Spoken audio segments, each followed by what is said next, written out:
자, 여러분 두 번째 시간 가겠습니다. 본격적으로 내용 들어가도록 하겠습니다. 8페이지 피세요.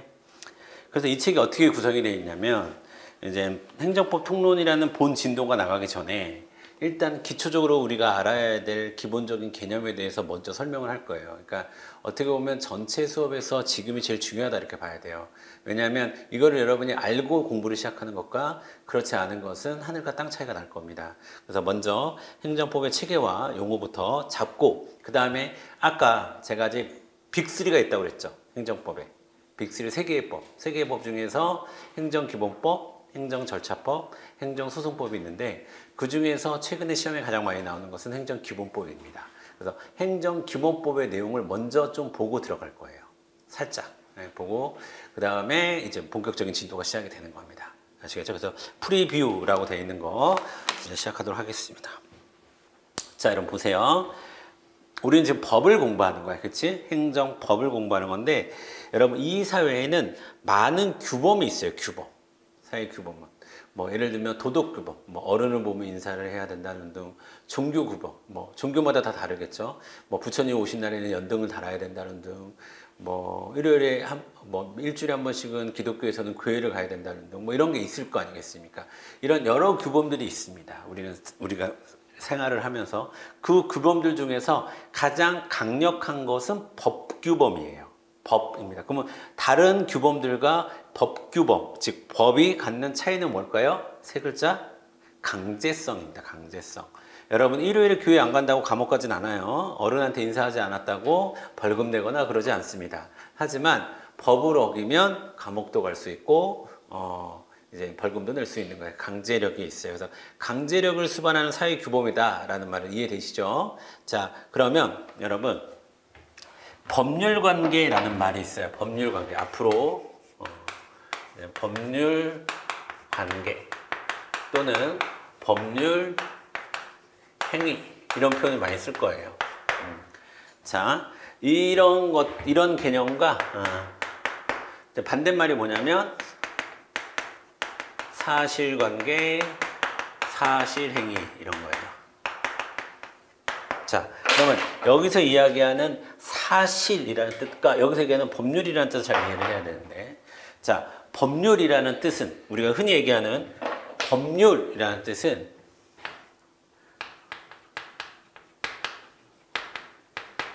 권리 의무다 이렇게 이해하시면 돼요. 그러니까 한쪽에는 권리가 발생하고 한쪽에는 의무가 발생하고 한쪽에는 또 권리가 발생하면 또 한쪽에는 의무가 발생하고 이런 관계를 우리는 법률관계라고 얘기합니다.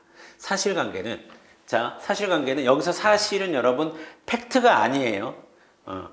자, 법에서 이야기하는 사실은 팩트가 아니야. 여기서 사실은 법률적이지 않은 이런 뜻이야.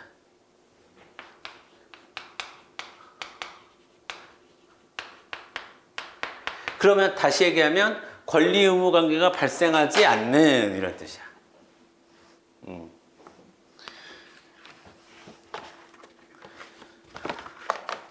그치? 오늘 승준 씨랑 나랑 오늘 처음 만났잖아. 그치? 그러면 우리 관계는 법률 관계야, 사실 관계야?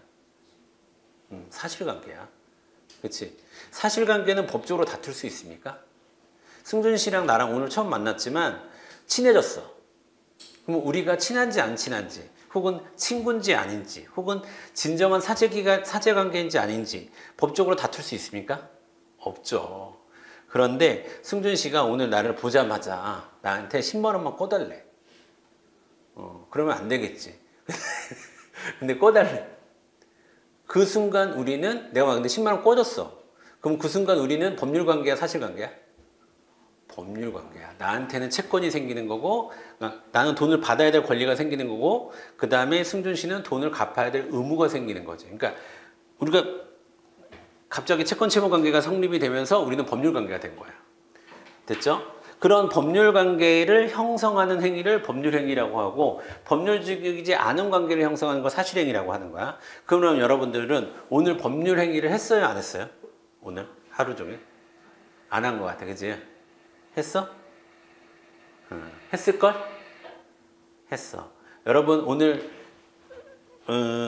여러분 차를 탔어요. 여러분들이 만약에 차를 타면 그 차를 요금을 냈을 걸 아마? 그냥 왔어? 무단 승차하고 그러진 않았을 거 아니야. 무임승차하고 그러진 않았지. 그러면은 여러분들은 법률행위를 한 거예요. 돈을 냈고 그리고 돈을 내야 될 의무가 있고 여러분은 그 차를 돈을 냈으니까 그 차를 탈 권리가 생긴 거고 그리고 예를 들어서 오늘 내가 학원 결제를 했다. 법률행위 한 겁니다. 뭔 말인지 알겠죠? 법률행위라는 건 어렵게 생각하면 안 돼. 법률행위라는 것은 권리 의무가 발생하는 행위. 그 관계를 권리 의무가 발생하는 관계를 법률 관계 이렇게 얘기하는 거야. 그렇지 않은 것을 사실행위라고 얘기해야 돼. 알겠죠? 내가 상현 씨한테 상현 씨 우리 다음 주에 우리 2시 반에 수업이잖아. 1시 반쯤 와서 나랑 같이 점심 먹을래? 라고 상현 씨를 점심 먹을래? 먹자고 해. 먹기로 했어 우리가. 먹기로 했어. 그래가지고 우리가 근데 내가 갑자기 바쁜 일이 생겼어. 그래갖고 상현 씨 나 1시 반까지 못 갈 것 같아.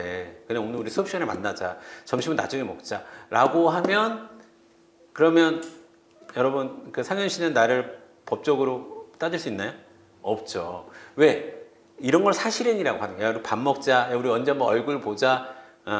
이런 건 친구 사이에서나 지인 사이에서 그냥 하는 거지. 근데 만약에 뭐 내가 아까 10만 원 꿔줬는데 다음 주까지 주기로 했어. 근데 안 줬어. 그럼 내가 법적으로 따질 수 있나? 따질 수 있어. 왜? 그거는 법률 행위니까. 법률 관계니까. 이해돼요? 그러면 잘 생각해 보세요. 자, 법률 관계, 법률 행위는 권리 의무가 발생하는 또는 법적으로 다툴 수 있는 이런 뜻이야. 사실관계, 사실행위는 권리 의무가 발생하지 않는 또는 법적으로 다툴 수 없는 이런 뜻이에요. 아시겠죠? 이런 표현이 앞으로 많이 나와. 그러니까 알아두시고. 자, 그 다음에 당사자라는 말이 있어요. 당사자. 자, 한번 볼게요. 자, 승준 씨가 오늘 나한테 10만 원 꿔갔어. 그러면 나는 채권자가 되는 거야. 돈을 받을 수 있는 권리가 생기니까 10만 원 갚아야 되겠지? 채무자가 되는 거야. 그러면 이런 우리 승준 씨나 나를 합쳐서 뭐라고 그러냐면 법의 세계에서는 당사자라고 불러. 당사자. 나는 채권자, 채무자라고 해서. 자, 그런데 내가 이제 그 누구야? 주현 씨한테 주현 씨 저기 있잖아. 내가 참 이런 말 할지 모르겠는데 승준 씨가 나한테 10만 원을 꼭 안 갚는다? 나 너무 속상해. 달라고 그러기도 좀 뭐하고 10만 원이고 그래. 그러니까 그러면 이제 주현 씨가 승준 씨한테 그래도 주현 씨가 좀 얘기 좀 해줘. 같은 수강생이니까 내가 얘기 창피해. 내가 10만 원 또 달라고 얘기하기도 좀 그렇고 액수도 너무 좀 그런 것 같고 좀 그래. 주현 씨가 얘기 좀 해줘. 내가 했어. 그리고 주현 씨가 승준 씨한테 얘기했어. 아니 승준 씨 선생님한테 10만 원 껐으면 갚아야지 안 갚아요? 이렇게 돼버렸어. 자, 그러면 승준 씨가 주현 씨한테 뭐라고 그럴까요? 그쵸. 그러니까 정확히 얘기하면 제3자는 빠져 이렇게 얘기하겠지. 제3자. 그러면 법의 세계에서 당사자가 아닌 존재를 뭐라고 부른다? 제3자라고 부르는 거야. 제3자. 알겠죠? 그런데 자 보세요. 그런데 이제 사실은 어떤 관계냐면 내가 주현 씨한테 5만 원을 껐어. 근데 안 갚는 거야. 내가 이렇게 법을 강의하는 사람이 안 갚는 거야. 이상한 사람이지, 그지? 그러니까 주현 씨가 안 갚은 거야. 그래서 내가 주현 씨한테 그 얘기를 했던 거야. 내가 사실은 승준이한테 10만 원 받을 게 있었는데 내가 안 갚아가지고 내가 갚으면 내가 5만 원 바로 줄 텐데 안 갚아가지고 내가 지금 못 갚고 있어. 주현 씨한테 그렇게 한 거야. 그러면 그때 주현 씨가 승준 씨한테 선생님한테 돈 갚으세요. 이렇게 얘기하면 그때 주현 씨는 제3자입니까? 당사자입니까? 자, 잘 봐. 10만 원은 누구와 누구의 관계야? 이 둘의 관계지. 그리고 지금 주현 씨는 10만 원 갚으라고 얘기했지. 그러면 이 10만 원 채권 채무 관계에서 주현 씨는 당사자야, 제3자야? 제3자지. 제3자인데 아까랑 좀 다른 거는 내가 돈을 갚느냐 안 갚느냐, 그러니까 돈을 받느냐 못 받느냐에 따라서 주현 씨가 영향을 받아 안 받아? 받지. 그런 제3자를 이해관계인이라고 부르는 거야. 다시. 제3자는 당사자가 아닌 사람을 모두 제3자라고 불러. 그러면 제3자 중에서 이해관계를 갖고 있어. 그 법률 관계에. 그러니까 즉 내가 10만 원을 받아야 5만 원을 줄 수 있어. 그러면 주연 씨는 이해관계인이 되는 거야. 내가 10만 원을 받아야 누가 이름이 왜 그렇게 힘드니? 상현 씨한테 밥을 사줄 수가 있어. 그러면 상현 씨는 이해관계인이 되는 거야. 뭔 말인지 알아요? 그러니까 제3자가 다 제3자가 아니라 그러니까 이 제3자가 있고 제3자 중에서 이해관계인도 있는 거야. 앞으로 우리가 제3자, 이해관계인 이런 표현을 앞으로 많이 쓰는 용어로 많이 사용할 거예요. 그러면 여러분들은 이해관계인은 제3자야 당사자야? 제3자지. 근데 제3자 중에서도 이해관계가 얽혀 있는 사람인 거지. 뭔 말인지 알겠지? 자, 그 정도로 이해하시면 돼요. 그리고 소송에서는 소송을 원하는 사람을 두 글자로 뭐라 할까? 원고. 소송을 당하는 사람을 두 글자로 뭐라 할까? 피고. 원고와 피고를 뭐라고 불러? 합쳐서 당사자 이렇게. 소송의 당사자 이렇게 부르는 거야. 그러면 원고와 피고 말고 원고의 주장을 뒷받침해 줄 만한 증인이 있을 수 있지. 그런 증인들을 제3자 또는 이해관계까지 갖고 있으면 이해관계인 이렇게 부르는 거야. 법의 세계에서는. 이해되죠? 자, 그 다음에 여러분 당사자는 누구만 될 수 있냐? 사람만 될 수 있어요. 사람. 아시겠죠? 사람. 그래서 사람이야. 그러면 당사자 능력이 있다 이렇게 얘기하는 거예요. 여러분 사람은 두 가지 종류의 사람이 있습니다. 법의 세계에서는. 어떻게 두 가지가 있을까요? 그렇죠. 남자 여자가 아니라 성인 미성년자 이게 아니라 자연인 법인 이렇게 두 가지의 사람이 있어요. 여러분 법의 세계에서 사회과학의 범위에서 자연이라는 건 뭐예요? 자연인은 누구야? 산에서 혼자 사는 사람들이 자연인이 아니야. 자, 여러분 자연법, 자연권 이런 말을 많이 쓰거든. 사회과학에서. 자연이란 말은 사회과학 쪽에서 법의 세계에서는 원래부터, 본래 이런 뜻이야. 여러분 영어 내추럴이 자연의 이런 뜻도 있지만 본래의, 원래의 이런 뜻이 있는 거예요.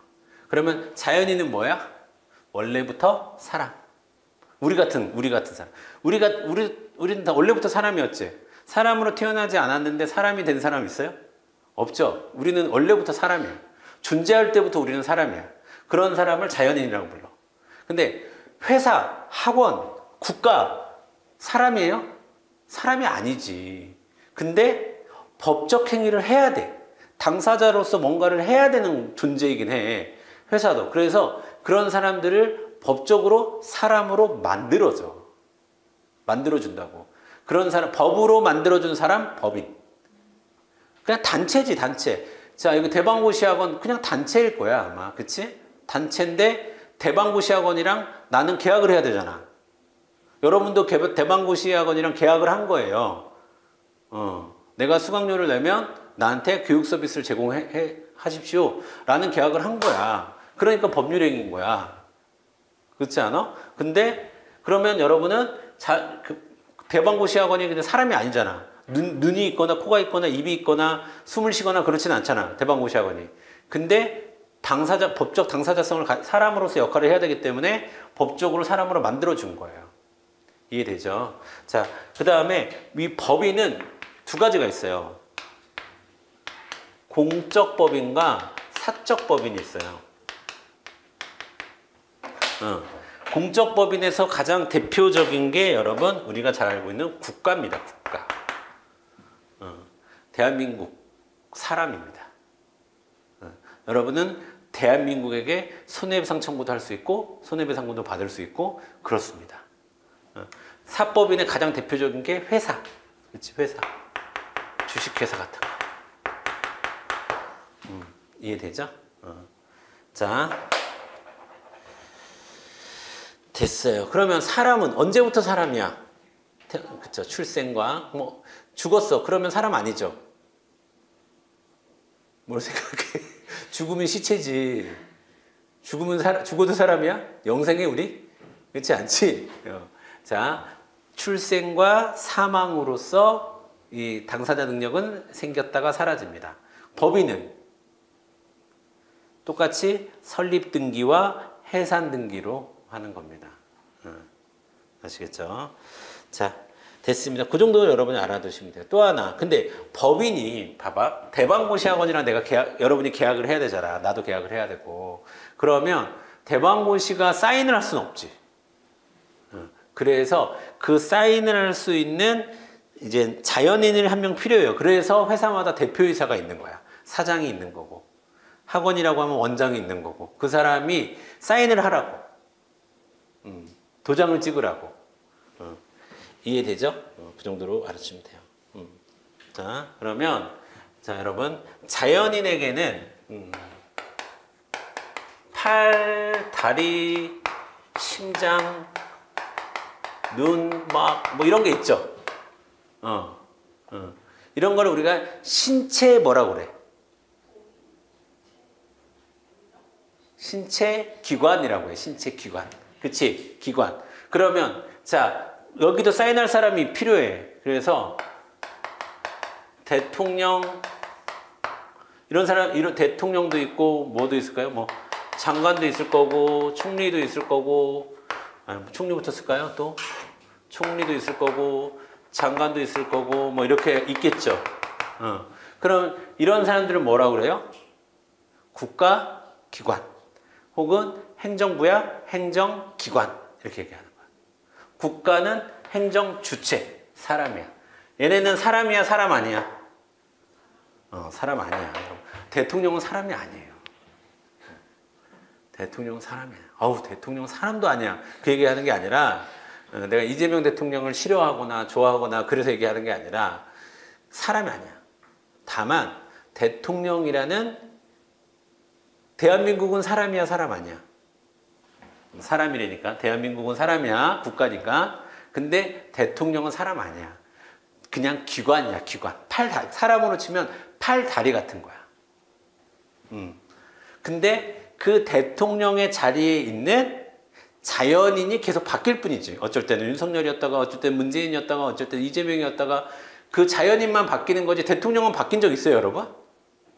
우리나라가 대통령제에서 의원내각제로 바뀌지 않는 이상 대통령이라는 사람이 없었던 적이 있어요, 우리나라에? 없었던 적은 없어. 없었던 적은 없어. 왜냐하면 탄핵당하면 바로 국무총리가 대통령 권한대행을 하기 때문에 없었던 적은 없어. 왜? 대통령은 사람이 아니니까. 대통령은 사람이 아니니까 그대로 있는 거야. 기관이니까. 그 대통령을 차지하는 자연인만 바뀔 뿐인 거죠. 자, 그러면 내가 지나가다가 누군가를 팔로 쳤어요. 그럼 내 팔이 책임지나요? 내가 책임지나요? 내가 책임지죠. 마찬가지입니다. 대통령의 행위에 대해서는 국가가 책임지는 거예요. 뭔 말인지 알아요? 그럼 여러분이 대한민국에게 손해배상 청구하면, 대통령에게 손해배상 청구하면 대한민국이 돈이 나가는 거예요. 이게 행정주체와 행정기관의 관계입니다. 근데 이게 헷갈려. 근데 나중에 내가 좀 다시 한번 좀 설명을 해줄 거예요. 왜 헷갈리냐면 이 항고소송이라는 거에만 따로 피고가 행정청이야. 여러분 보세요. 미리 좀 얘기를 해볼까? 자, 이건 됐지? 그러면 여러분 행정주체가 있어. 행정주체는 사람이야. 알겠지? 그러면 사람은 기관이 있지. 이 기관을 뭐라고 부르냐면 행정청이라고도 불러. 자, 그러면 행정청의 행위는 누가 책임져야지 정상이에요? 행정주체가 책임져야지 정상이죠. 그런데 때로는, 그러니까 사람은, 자연인은 신체 기관이 팔이 몇 개예요? 2개밖에 안 돼. 팔 6개인 사람 있어요? 팔 200개인 사람 있어요? 없죠. 근데 행정주체는 달라. 특히 국가라는 행정주체는 팔이 한 2만 개 정도 돼. 다리가 한 3만 개 정도 되고. 그러면 17,856번째 팔이 한 행위에 대해서 사람이 책임지려면 너무 복잡하겠죠. 그 행위까지 다 어떻게 파악하고 합니까?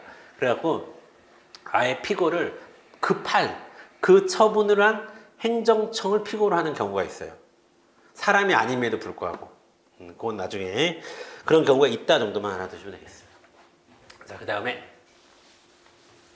법은요, 크게 공법과 사법으로 구분합니다. 공법과 사법.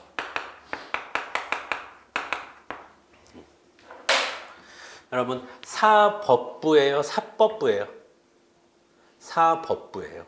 사법부. 여러분, 사법부, 행정부, 입법부, 사법부 이렇게 안 하죠. 공법이에요? 사법이에요? 사법이에요. 공법, 사법 할 때는 사법이라고 하는 거야. 이 사법, 이거는 사법이 아니라 사법이야. 행정부, 입법부, 사법부 할 때 사법이 아니야. 공법, 사법. 발음하는 게 달라. 뭔 말인지 알겠지? 사법, 공법, 사법. 자, 공법은 뭐냐면, 자, 공법은 국가와 국민 A씨의 관계예요. 자, 사법은 국민 A씨와 국민 B씨의 관계예요. 그러면 제가 아까 승준 씨한테 10만 원 꿔준 거는 사법 관계야, 공법 관계야? 사법 관계죠, 사법 관계. 예. 오늘 7월 말까지 재산세를 내야 돼요. 저도 약간의 재산이 좀 있어요. 그리고 재산세를 내야 되는데 오늘 7월 31일까지 내야 돼서 오늘 오전에 재산세 내고 왔거든요. 인터넷으로 재산세 내고 왔는데 저한테 재산세 내라고 하는 조세부가 처분은 사법관계예요, 공법관계예요? 공법관계예요. 그러면 이 사법관계와 공법관계는 제가 딱 그림 그려거 보도 알겠지만 이 관계는 수직관계일까 수평관계일까? 수직관계예요. 이 관계는 수평관계야. 자, 여러분 책 9페이지 핍니다. 자, 9페이지 사법부터 볼게요. 사법. 니은번 보세요. 수평적, 비권력적, 대등적, 쌍방적 관계이다. 이렇게 되어 있죠. 이게 다 같은 표현이에요. 다 같은 표현이야. 그러면 이게 수평적이고 비권력적이고 대등적이고 쌍방적 관계라는 게 뭔 말이에요? 한마디로 얘기하면 하기 싫으면 안 해도 되는 관계. 맺고 싶지 않으면 안 맺어도 되는 관계예요. 성준 씨가 저한테 10만 원을 꺼달라고 했을 때 내가 꺼주기 싫으면 안 꺼줘도 되는 거예요. 내가 안 꺼준다고 해서 내가 법적으로 제재를 받거나 그렇지는 않아요. 근데 오늘 오전에 재산세 낸 것처럼 국가가 나한테 세금을 내라고 했는데 여러분 대한민국에서 세금 내고 싶어하는 사람 본 적 있어요? 나는 한 번도 못 봤는데. 나는 대한민국에서 세금 내고 싶어하는 사람, 군대 가고 싶어하는 사람 못 봤어. 근데 왜 세금도 내고 군대도 가? 의무니까. 하기 싫어도 해야 되는 관계예요. 그런 관계를 법에서는 수직적 관계다. 이렇게 얘기해요. 자, 9페이지 밑으로 내려오면 동그라미 2번에 니은번 수직적 그런 관계를 수직적 관계, 권력적 관계, 비대등적 관계, 일방적 관계라고 얘기하는 거예요. 한마디로 얘기하면 하기 싫어도 해야 되는 관계, 맺고 싶지 않아도 맺어야 되는 관계, 이런 걸 우리가 수직적 관계, 공법 관계 이렇게 표현을 합니다. 그렇죠? 자, 그러면 자, 공법 관계는 공법 행위를 할 때는 법률의 근거가 있어야 될까요? 있어야 돼. 왜? 하기 싫어도 해야 되는데 근거 없이 하라고 하면 그건 깡패지. 그렇지 않아요? 여러분 지나가는데 누가 야 오늘 세금 내는 재산세 내는 날이지 그거 나한테 내 하고 까만색 양복 입고 머리 깍두기처럼 자른 사람들이 문신 보여주면서 얘기하는 거는 그거는 깡패지. 국가가 하는 일이 아니지. 그치? 예. 자, 법률에 왜 내가 당신한테 내야 되는 근거가 뭐죠? 그렇게 얘기해야 되는 거지. 근데 사법관계는 법률의 근거가 필요할까 필요하지 않을까? 이것도 있는 경우도 있지만 없어도 돼요. 이거는 법률의 근거 없이도 내가 10만 원 빌려줄 수 있습니다. 내가 10만 원을 빌려줘야 된다는 법은 있을까요? 세상에? 없어. 근데도 난 10만 원 빌려줘. 인상이 좋으니까. 뭔 말인지 알아? 그러니까 이게 무슨 말이냐면 이거는 그냥 내가 원해서 하는 거야. 그럼 법적 근거 없어도 돼. 자, 디귿번. 위에서 디귿번 밑줄을 그으세요. 사법행위는 법률행위라면서 법적 근거가 필요 없다. 밑에서 디귿번 밑줄을 그으세요. 자, 공법관계는 법률행위라면서 법적 근거가 꼭 필요하다. 자, 그 다음에 마지막. 자, 여러분, 법의 세계, 법을 관통하는 이 원리가 제가 이익 형량의 원리라는 게 있다고 그랬지. 이익을 재. 네, 자, 보세요. 그러면, 자, 사법 관계에는 A씨의 사익이 있을 거고, 그 다음에 B씨의 사익이 있겠지. 네. 이 사익 중에 뭐가 무거운지를 잴 거야, 아마. 그치? 근데 공법 관계에는 뭐를 잴까? 공익을 재겠지. 여러분, 국가가 세금 왜 걷어요? 공익을 위해서 걸어도 사익을 위해서 걷어. 공익을 위해서 걷지. 그러면 나는 세금을 내면 나의 뭐가 침해를 받아? 사익이 침해받겠지. 사익이. 예. 그래서 이 공익과 사익의 균형이 중요해. 사법관계에서는 사익과 사익 간의 균형이 중요한 거고. 뭔 말인지 알겠죠?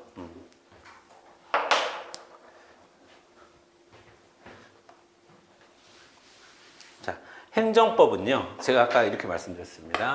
행정청이 혹은 행정주체가 행정객체인 A씨에게 뭔가를 해. 그러면 나는 이 A씨는 법원으로 달려가. 이렇게 된다고 했잖아. 자, 여러분. 행정청은 어떠한 작용을 해. 그 작용은 왜 할까? 공익을 위해서 하는 거야. 그 다음에 A씨는 왜 법에 대가 얘기할까? 사익을 추구까지는 하지 않아. 그냥 보호를 해야 돼. 내가 침해받은 사익에 대해서. 그러면 자, 행정법이라고 하는 것은 공익 추구와 사익 보호를 끊임없이 저울로 재는 거예요. 뭔 말인지 알겠죠? 그러면 아이고. 잘 가세요.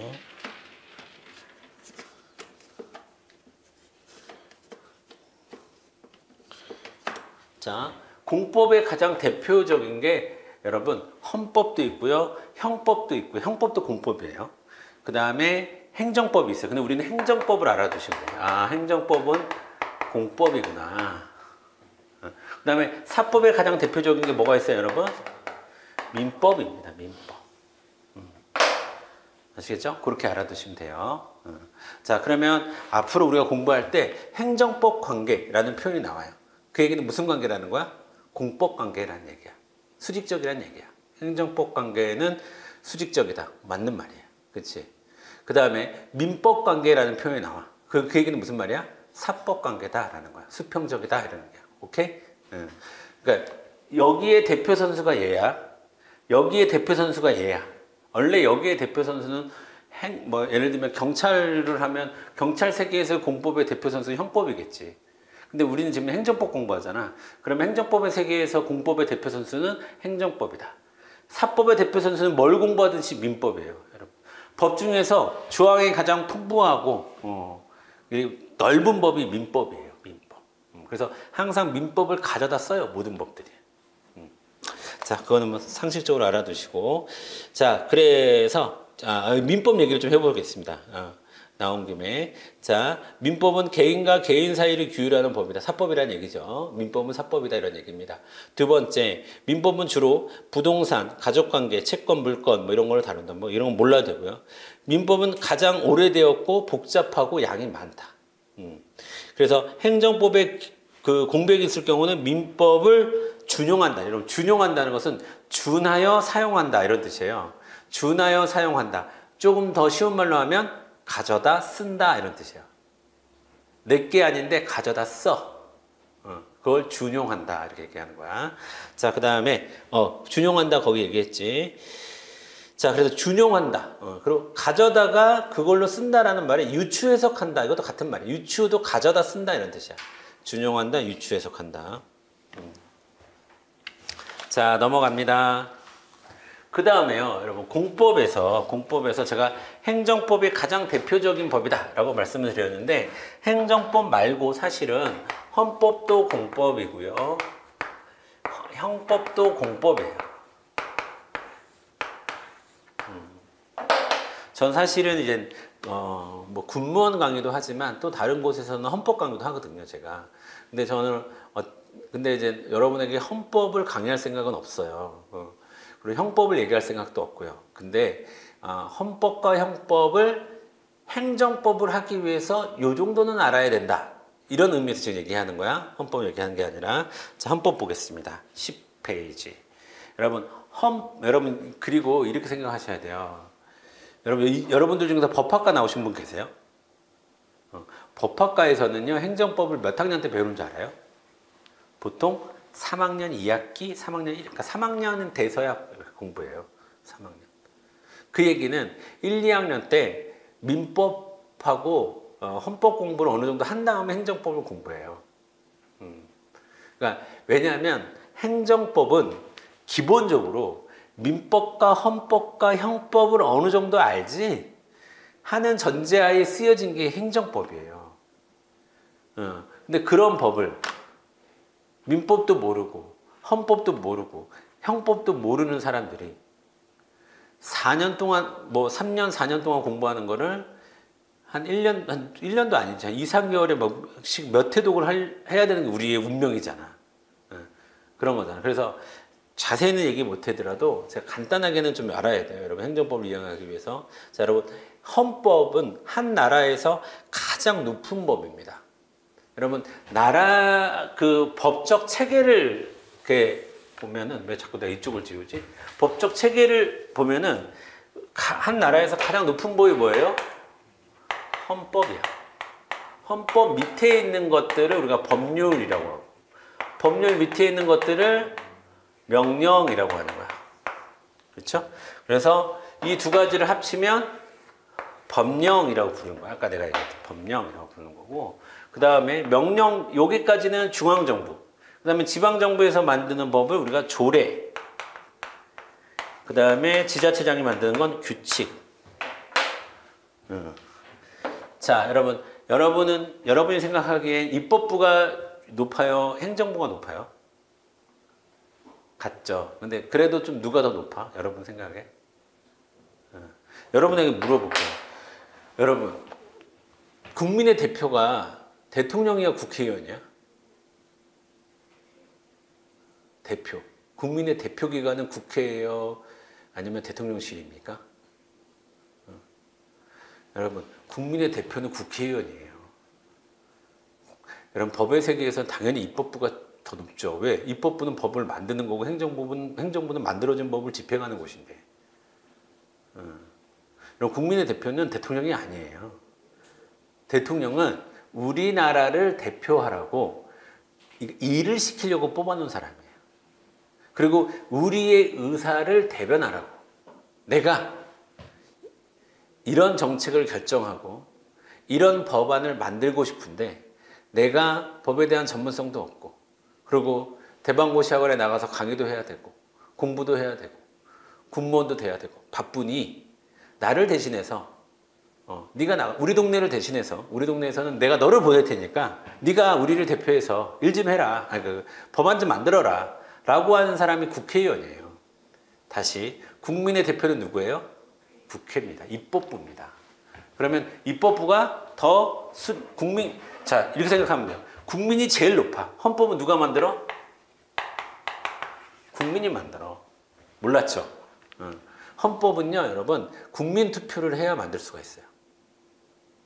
국회에서 국회의원들끼리 쿵짝쿵짝 만들 수 있는 게 아니에요. 법률은 누가 만들어요? 국민의 대표가 만듭니다. 그 다음에 명령은요, 국민의 일꾼이 만듭니다. 자, 지방의회의 법은 누가 만들어요? 그러니까 조례는 지방의회에서 만듭니다. 입법부에서 만듭니다. 규칙은 누가 만들어요? 지자체장이 만들어요. 일꾼이 만들어요. 그리고 이건 중앙, 이건 지방. 그러니까 입행 순서예요. 입행. 국민, 입법부, 행정부, 입법부, 행정부 이렇게 되는 겁니다.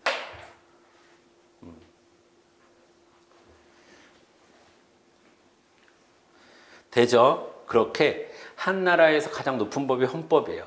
그리고 행정법은 단일 법전이 없기 때문에 여러 가지 법을 끌어오죠. 심지어 관수법도 끌어오고요. 심지어 사람들의 상식까지도 끌어옵니다. 행정법은. 그래서 그런 것들 다 모아서 법원이라고 불러요. 법원. 행정법의 원류, 행정법의 뿌리, 행정법의 인식 근거, 판단 근거를 우리는 법원이라고 불러요. 이거는 가정법원, 행정법원, 형사법원 할 때 그 법원은 아니야. 그 법원은 우리가 학원처럼 이런 거 쓸 거야. 이렇게 쓸 거야. 뭐 이렇게 쓸 거야. 원자를. 근데 내가 말한 원자는 법원 이런 뜻이야.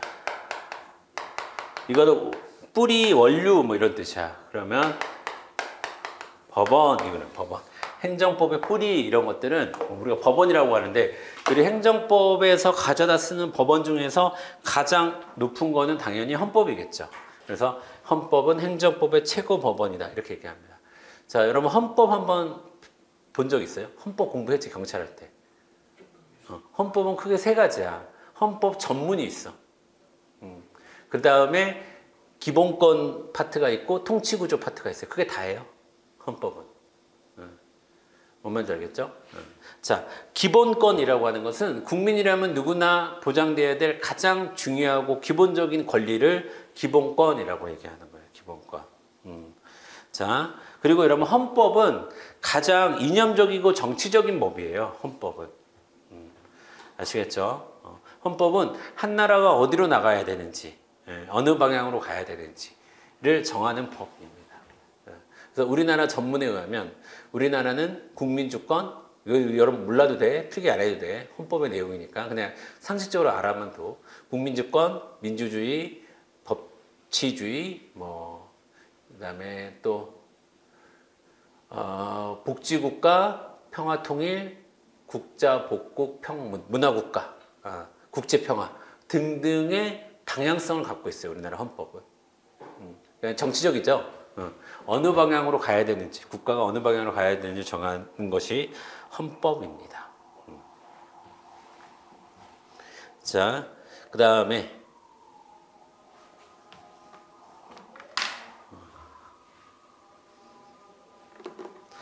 그래서 여러분 그래요. 그래서 헌법 재판을 하는 과정에서 예를 들면 그 얼마 전에 있었던 탄핵 재판도 헌법 재판이거든요. 헌법재판소에서 하는 거예요.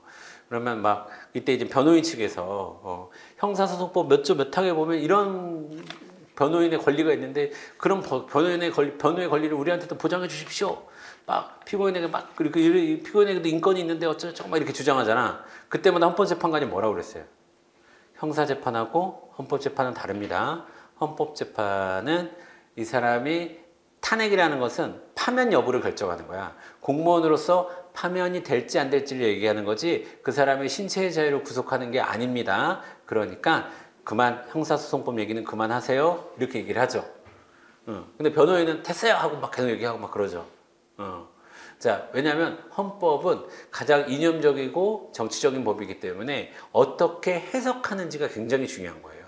그래서 헌법만 따로 해석하라고 별도의 재판소를 만든 거예요. 그게 헌법재판소입니다. 그냥 대법원에서 하면 되는 건데 뭐하러 헌법재판을 따로 만들었겠어요. 헌법은 특수하니까 그런 거예요. 그리고 해석이 다른 법들보다 중요해요. 자, 그 다음에 기본권 보겠습니다. 기본권. 헌법이 보장하는 국민의 기본적 권리를 우리는 기본권이라고 하는데, 자, 기본권은 크게 자연권적 기본권과 실정권적 기본권이 있어요. 자연권적 기본권은 무슨 뜻일까요? 자연권적이니까 원래부터 갖고 있는 권리라는 거예요. 원래부터 갖고 있는 권리. 자, 인간의 존엄성 실현과 행복 추구권, 자유권, 평등권 이런 것들이 자연권적 기본권이에요. 그러면 여러분, 그리고 실정권은 무슨 뜻이에요? 실제로 정해진 법. 그러니까 즉 국가가 형성이 돼서, 그러니까 여러분 자연법은 인간의 권리예요. 존엄해야 된다, 자유로워야 된다, 평등해야 된다. 인간이면 가져야 되는 권리입니다. 그 다음에 실정권적 권리는 국민이기 때문에 갖는 권리예요. 국민. 그러면 외국인들에게는 자연권적 기본권은 보장하죠. 여러분 외국인도 당연히 해야 돼요. 외국인도 당연히 자유가 있어야 되고 평등해야 돼요. 하지만 외국인에게 우리나라 우리나라 국회의원 출마할 수 있게 해주나요? 그런 건 안 하죠. 밑에 있는 참정권, 청구권, 사회권 이런 것들은 외국인에게는 보장하지 않습니다. 뭔 말인지 알겠죠? 왜? 이거는 우리나라 국민이기 때문에 보장하는 거니까. 아시겠죠? 이런 권리들이 있다. 자, 여러분, 이 인간의 존엄성 실현, 자유권, 평등권 이 세 가지 중에서 제일 중요한 권리는 뭘 것 같으세요? 자유권이 제일 중요해요, 여러분. 자유권. 그 다음에 여러분 참정권, 청구권, 사회권 중에서 제일 중요한 권리는 뭘까요? 사회권이 중요해요. 사회권. 그래서 자연권적 기본권을 대표 선수가 자유권이니까 자유권적 기본권 이렇게 부르는 거예요. 그 다음에 실정권적 기본권을 대표 선수가 사회권이니까 사회권적 기본권 이렇게 불러도 되는 겁니다. 그러면 이 기본권을 전체 통틀어서는 뭐가 제일 중요할까요? 여러분, 우리 기본권 중에서 어떤 기본권이 제일 중요할 것 같으세요? 우리 경찰행정을 공부했으면, 경찰행정뿐만 아니라 형법이나 이런 것들을 공부했으니까 알 거야. 이 세상에서 제일 중요한 건 뭐예요? 자유예요, 자유. 자유가 제일 중요해요, 여러분. 자유. 자유 중에서 제일 중요한 자유는 뭘까요? 종교의 자유, 직업 선택의 자유, 거주 이전의 자유, 신체의 자유, 여러 가지 자유가 있을 겁니다. 제일 중요한 자유가 뭘까요? 신체의 자유죠, 여러분. 여러분은 신체의 자유가 구속된 적이 없죠? 신체의 자유가 한번 구속돼 보세요. 그러면 신체의 자유가 얼마나 중요한지 알 겁니다. 제일 중요해요. 어떤 재벌 회장은요, 감옥 1년 안 가려고 몇백억을 써요. 몇백억보다 1년의 자유, 신체의 자유가 더 중요하다고 생각하는 거잖아. 그렇죠? 미칩니다. 그런 선생님은 갔다 오셨나요? 이렇게 여러분 반문하시겠지만 군대에 갔다 와도 느끼지 않아? 그렇지 않아요? 군대도 기본적으로 감옥 정도는 아니지만 일정 정도의 신체의 자유가 구속되어 있잖아요. 그렇잖아. 군대에서 갑자기 만화책 보고 싶다고 만화가게 갈 수는 없고 오락하고 싶다고 오락실 갈 수는 없잖아. 군대에서는. 그치? 그러면 신체의 자유가 구속이 되는 거야. 그리고 힘들잖아. 군대 힘들잖아. 나가면 다 풀 마시고, 그치? 힘들어. 자, 여러분 상식적으로 알아두세요. 기본권 중에서 제일 중요한 건 뭐라고? 자유권. 자유 중에서 제일 중요한 자유는 신체의 자유입니다. 신체의 자유. 자, 그래서 그 신체의 자유와 관련한 법이 바로 형법입니다. 그러면 형법은 그 어떤 법보다도 까다로워야 합니다. 왜? 신체의 자유를 구속할 수도 있기 때문에. 그래서 죄형 법정주의라는 게 있어요. 무엇이 범죄가 되고 그 범죄를 저질렀을 때 어떤 형벌이 주어져야 되는지는 꼭 법률로서 정해야만 합니다. 이걸 법률로 정하지 않잖아요. 그러니까 예를 들면 법률에 정해져 있지 않으면 나쁜 짓을 해도 죄가 안 돼요. 법률에서 하지 말라는 거를 해야지 범죄가 되는 거지. 뭐가 범죄가 되고 어떤 형벌이 주어지는지는 반드시 법률로 정해져야 되고, 법률로 정해지지 않았으면 누군가에게 해를 끼치고 나쁜 짓을 해도 죄가 안 됩니다. 그래서 형법이 그렇게 무서운 거예요, 여러분. 자, 거기에다가 여러분 보통 우리 민사소송에서는 얘랑 싸우죠. 근데 형법의 세계에서는 원고는 무조건 검사여야만 해요. 그걸 검사의 기소독점주의라고 얘기합니다. 그래서 우리 최근에 우리나라에서 이제 검사 출신 대통령이 3년 정도 하면서 이제 그 검찰 개혁에 대한 목소리가 굉장히 높은데 저는 모르겠습니다. 그런 얘기를 여러분에게 하자는 건 아니지만 검사가 엄청난 권력을 갖고 있다는 거는 국민의 한 사람으로서 동의를 합니다. 너무나 많은 권력을 갖고 있어요. 여러분 생각을 해보세요. 사람으로서 가장 중요한 권리가 뭐라고 그랬어요? 기본권이. 자유. 신체의 자유지. 그 신체의 자유가 구속이 되기 위해서는 범죄로서 정해져야 돼. 근데 그 범죄냐 아니냐의 재판을 우리가 형사재판이라고 해요. 그 형사재판을 열 수 있는 사람은 누구밖에 없다는 거야? 검사밖에 없다는 거야. 그러면 어떤 사람은 아무리 잘못해도 검사의 부인이거나 검사의 친척이면 기소하지 않아? 그러면 그 사람은 범죄가 없는 거야. 근데 어떤 사람은 800원에 그 사람 있잖아요. 커피 버스 운전하시는 분이 거기 요금통에서 800원 꺼내가지고 매일 커피를 마셨다는 거야. 그 사람 구속됐어요. 왜? 기소했으니까 검사들이.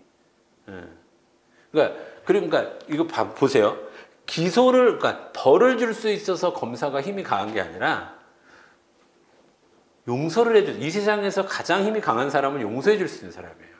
근데 검사는 용서를 해줄 수 있어.